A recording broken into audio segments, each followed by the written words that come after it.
la idea de si se requería uno, dos, tres pactos, si en uno solo se podían comprender tanto la dimensión de los derechos civiles y políticos como la dimensión de los derechos económicos, sociales y culturales,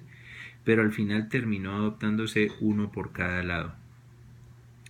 El Pacto Internacional de Derechos Civiles y Políticos como primer avance, pues nos invita a entender que el reconocimiento que allí se hace desde el punto de vista de la determinación de los pueblos, de la protección frente a las discriminaciones de sexo, religión, raza u otra, de la forma de acceder a el ejercicio del poder público, la forma de elección, el funcionamiento, de la manera en que se garantiza el ejercicio de digamos, del principio democrático en los estados, pues nos invita a reconocer que ese desarrollo que se da de la Declaración Universal de los Derechos Humanos estaba encaminada sin lugar a dudas a consolidar un modelo específico de protección en donde el derecho internacional de los derechos humanos tuviese una cláusula vinculante a partir de estos mismos. Sin embargo, y les hago la advertencia, la posición crítica y personal es que si bien aquí se responde a los criterios básicos y fijados en el derecho internacional público, y como les citaba la Convención de Viena de 1969,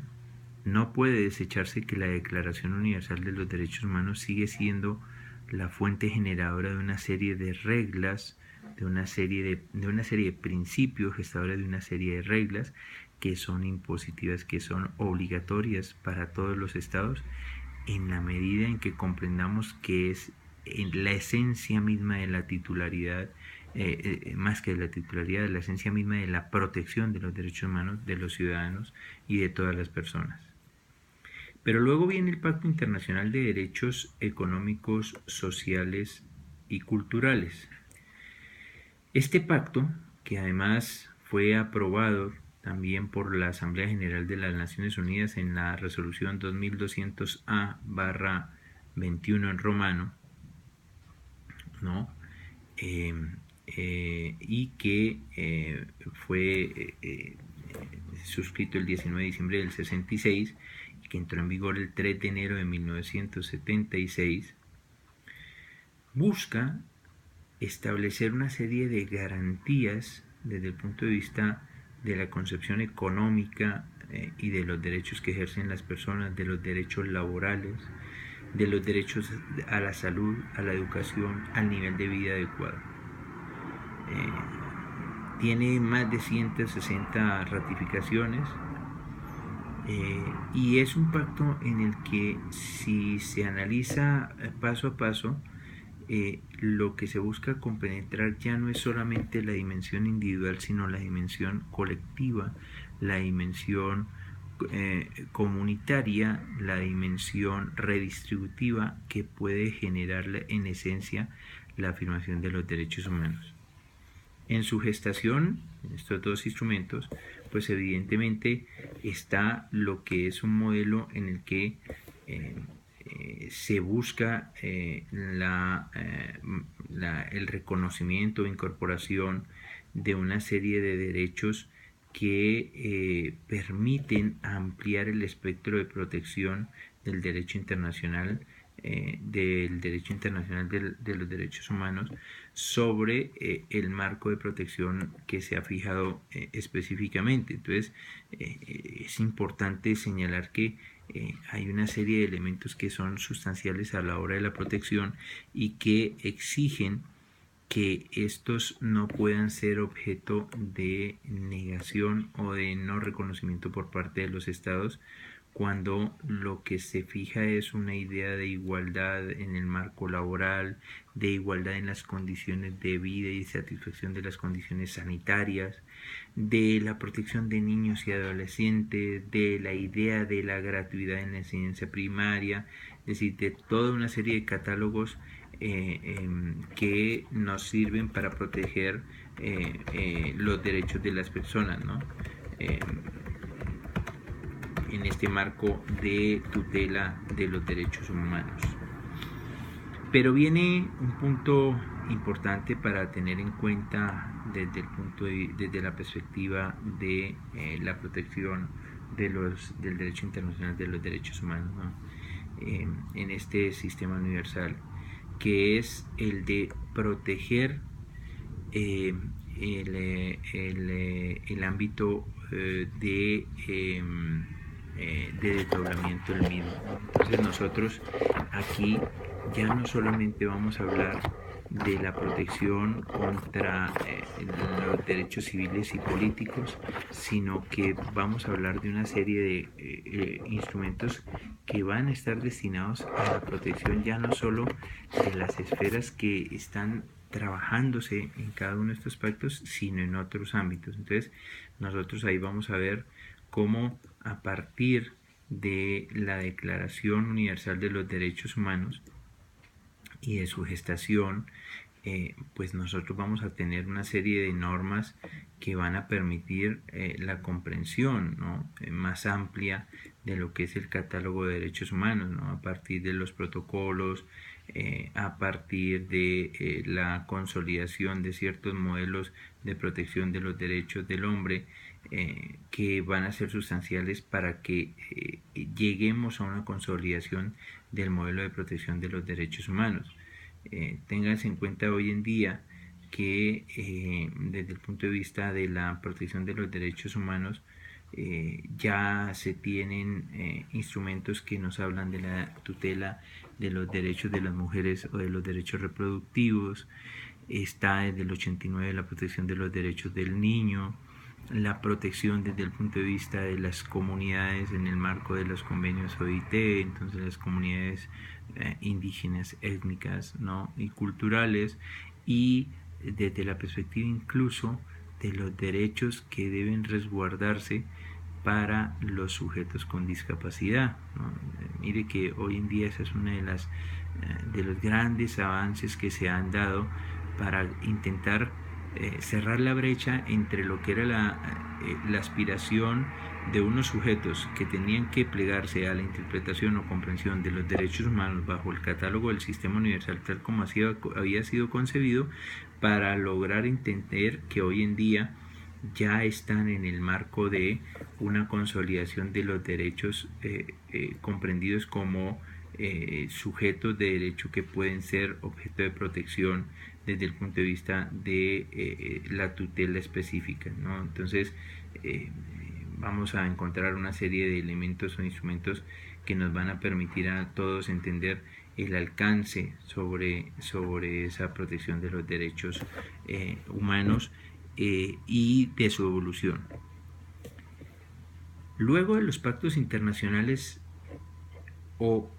con ocasión de esos pactos internacionales y en el marco de la surgimiento de la Declaración Universal, viene un fenómeno interesante, que es la consolidación de modelos regionales de protección de los derechos humanos. El modelo inicial, ¿no?, es el de la Convención Europea de Derechos Humanos, ¿no? La Convención Europea de 1950, ¿no? En esa convención en 1950 pues se gesta un modelo inicial a partir de su construcción, cuando se adopta por el Consejo de Europa el 4 de noviembre del 50 y que entra en vigor en 1953. El objeto de esta convención, básicamente la protección de los derechos humanos y las libertades fundamentales de los estados que hacían parte del continente europeo, creación de un modelo de control judicial para el respeto de los mismos, y su inspiración nuevamente va a ser la de la Declaración Universal de los Derechos Humanos. Miren lo importante que sigue siendo la Declaración de los Derechos Humanos desde el punto de vista de no ser un instrumento vinculante, pero impulsar o ser el germen, ¿no?, ser el elemento configurador de una serie de instrumentos de protección que ya estos con carácter vinculante son exigibles a los estados en la protección de los derechos humanos. Este convenio ha sido desarrollado y modificado por diferentes protocolos adicionales, en los que se han reconocido una serie de derechos, ¿no? Y quizás se entiende como el de mayor tradición histórica desde el punto de vista de su aplicación, ¿no? Ten en cuenta que cuando se crea el Consejo de Europa en 1949, y una vez se han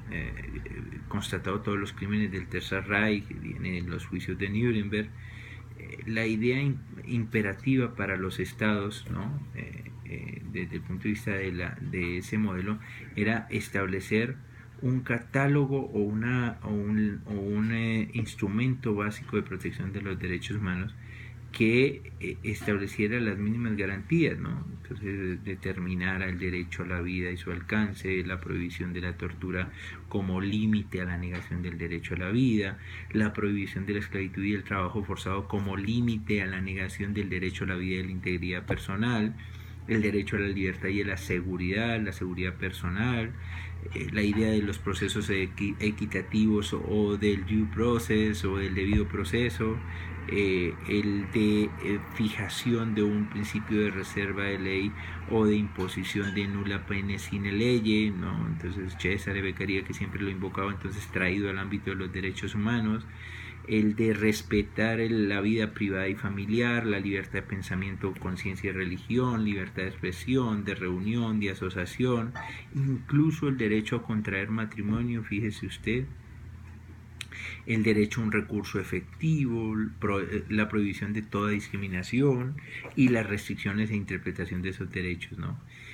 Este convenio europeo ha sido modificado por el Protocolo 1 de 1952. Es importante este protocolo porque en él se incorporan los derechos a la propiedad, a la educación y a la elección o realización mejor de elecciones libres, ¿no? Entonces, participación política democrática. También ha sido adicionado y modificado por el protocolo número 4 de 1963, donde se incorporó aquello de la prohibición de la prisión por deudas, se reguló la libertad de circulación, se prohibió que el Estado pudiera expulsar a sus nacionales y la expulsión colectiva de ciudadanos extranjeros. Tengan en cuenta que en nuestro ámbito del sistema interamericano tenemos el caso personas haitianas y dominicanas contra República Dominicana, en donde uno de los temas a debate ha sido ese, es decir, el de la expulsión indiscriminada de grupos colectivos de personas que, siendo extranjeros, aunque tuvieran padre o madre dominicano, fueron llevados fuera del territorio, o se llevaron fuera del territorio de la República Dominicana. También fue adicionado por el Protocolo 6 de 1983, muy importante también porque se prohibió la pena de muerte, exceptuándose en los casos de guerra, pero bajo unos serios condicionamientos. No me da tiempo aquí para exponerlos, pero lo podrán revisar ustedes. Por el Protocolo 7 de 1984, en donde se establecieron una serie de garantías de procedimiento en casos de expulsión de extranjeros, se reconoció el derecho a una doble instancia en la jurisdicción en materia penal, la indemnización en caso de errores judiciales, el derecho a no ser juzgado dos veces non bis in idem por el mismo delito y la igualdad entre cónyuges. Por el Protocolo 12 del 2000, que incorporó la prohibición general de discriminación en la aplicación de cualquier derecho reconocido legalmente, tiene una esencia y tiene una relevancia más que esencia, porque aquí es donde empieza a emerger ese derecho de los discapacitados y esa tutela que puedan tener. Fue también adicionado por el Protocolo número 13 de 2012, donde se extendió la abolición de la pena de muerte, prohibiéndose en cualquier circunstancia y en cualquier tiempo de guerra. Quizás la influencia de este Protocolo 13 la tiene todo lo ocurrido en la antigua Yugoslavia y en las guerras que se suscitaron allí, en donde en cierta medida esa cláusula que se había dejado de excepción en el Protocolo 6 debilitó la protección de los derechos. No falta sino ver el caso de Srebrenica, ¿no? Y las decisiones en los casos Tadic y Prosecutor, en donde usted va a encontrar cómo las amplias negaciones de los derechos son sus